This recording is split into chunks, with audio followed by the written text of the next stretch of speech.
அவள் ஒரு சிறந்த பாடகி. அவளது இனிய குரல் மிகவும் வித்தியாசமானது, தரமான தனித்துவமானது, அசத்தலான அலாதியானது. அவளது குரலுக்கு இணைய தளங்களில் பல்லாயிரம் ரசிகர்கள் பரவி கிடந்தார்கள்.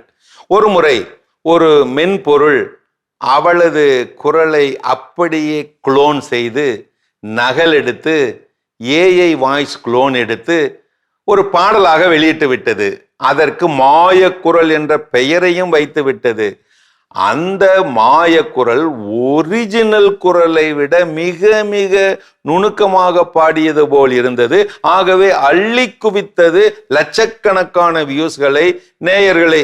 இதை கேட்டு அதிர்ச்சி அடைந்து விட்டாள் அந்த பாடகி. வருத்தமாகி போய்விட்டாள். என்ன செய்வது என்று யோசித்தாள்.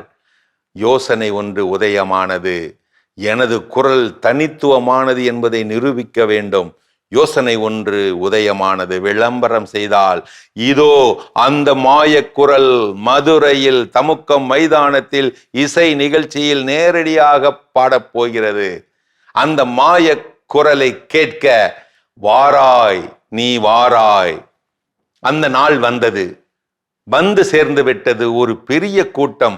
இசை நிகழ்ச்சியில் அவள் நேரடியாக பாடிய போது மக்கள் காது நிரம்ப கேட்டார்கள், கண்ணீர் மல்க கைதட்டினார்கள், தன்னை மறந்து தலையாட்டினார்கள். அப்போதுதான் அந்த பாடகி உணர்ந்தாள், ஏஐ செயலியால், செயற்கை நுண்ணறிவு செயலியால் எந்திரத்தனமான ஸ்வரங்களை சரியாக பாட முடியும் தான். ஆனால் இந்த பாடகி, இந்த ஒரு பாடகி, அந்த பாடலில் சேர்க்கும் ஆன்மாவும் உணர்வுகளும் அதால் சேர்க்க முடியாதே, அதற்கு வரவும் வராதே.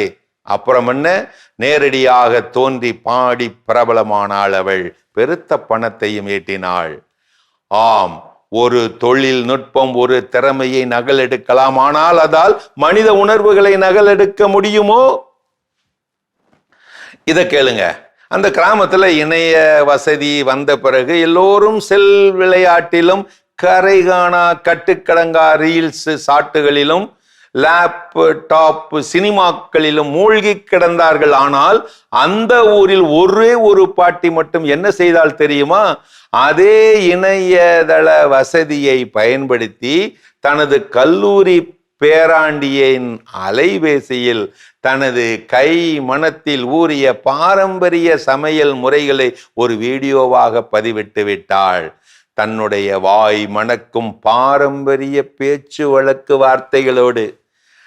அந்த பேரனும் பாட்டியின் பாரம்பரிய சமையலை வெகுவாக பதிவு செய்து படத்தொகுப்பும் செய்து ஏற்றிவிட்டான், பதிவேற்றி விட்டான். அவ்வளவுதான். நகரத்தில் துரித உணவுகளை சலிப்போடு சாப்பிட்டு சாப்பிட்டு நாக்கு செத்து செத்து உடல் நலம் குன்றிய பலருக்கு, நிறைய பேருக்கு அந்த பாட்டியின் வீடியோ ஒரு மகத்தான மருந்தாக அமைந்தது.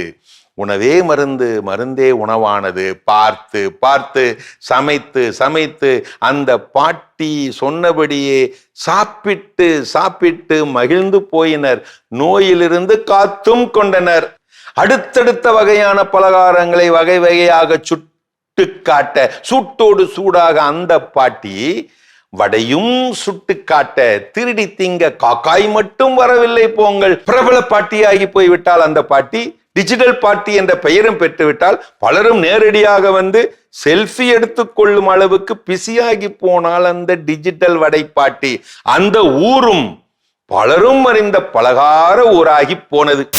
ஆம் நண்பர்களே, நவீன தொழில்நுட்பம் வெறும் கேளிக்கைக்கு மட்டுமல்ல, அது அழிந்து வரும் கலைகளையும் அறிவையும் பாதுகாக்கும் ஒரு பெட்டகமாகவும் பயன்பாட்டுக்கு வரட்டும். புதிய வசதிகளை கொண்டு பழைய விழுமியங்களை காப்பதுதானே அறிவுடைமை.